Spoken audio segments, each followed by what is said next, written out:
after the years and years of just the most amazing denials. I can emphatically say I'm not on drugs.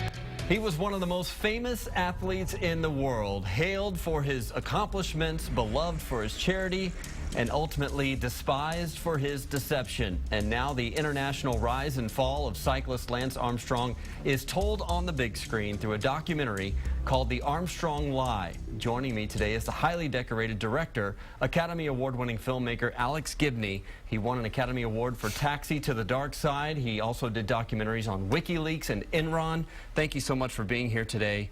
This film follows Lance Armstrong. Actually started off as a story of triumph for you. Indeed, it was to be a comeback story. I mean, I got called in 2008. The famous film producer Frank Marshall, who had been working on a fiction film about Lance, decided to do a documentary, The Comeback. We thought, whoa, what an inspiring story that would be. The comeback kid comes back again. Right. You followed him through every stage of the Tour de France. And then at some point, obviously, this story took a drastic turn. Go through that with me. Well, it kind of went from Breaking Away to Breaking Bad. And I think what happened was that we finished the film late 2010, maybe early 2011, and a lot of detail started to come out. First there was Floyd Landis, then there was the federal investigation, then finally there was Tyler Hamilton going on 60 Minutes, laying out, you know, what had happened in more granular detail.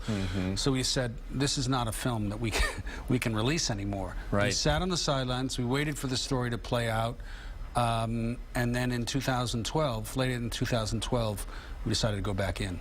And you had a chance to talk to Lance prior to the Oprah Winfrey interview. Oh, I spoke to Lance on the phone prior to the Oprah interview. He called me up and said, look, it's true. He said, I'd lied to you. I apologize.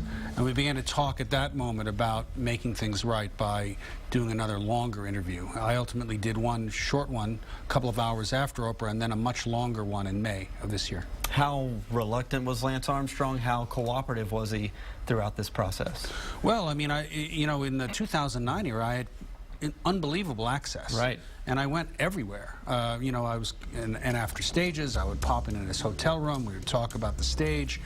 And so, you know, I got a lot of detail. And I didn't really understand quite what it meant, though, until later. So there's a tremendous amount of detail about the sport and his accomplishments as an athlete, but also I think what we were seeing that we didn't realize was the anatomy of a lie. And so when we went back into the film, we used that story and my experience of following that story as a kind of a bridge to tell this new story about the lie. Alex Gibney, award-winning, Academy Award-winning director. The Armstrong Lie makes its debut on Friday. Austin, New York, and LA, the Violet Crown, one of the theaters, and the other is the Regal Arbor, which is where it will debut. You can find more information also on KXAN.com. We will link to the website. You can get a look a little bit more in-depth at the film, the documentary on Lance Armstrong. Thank you so much for being with us. Delighted. Today. Pleasure. All right. Thanks.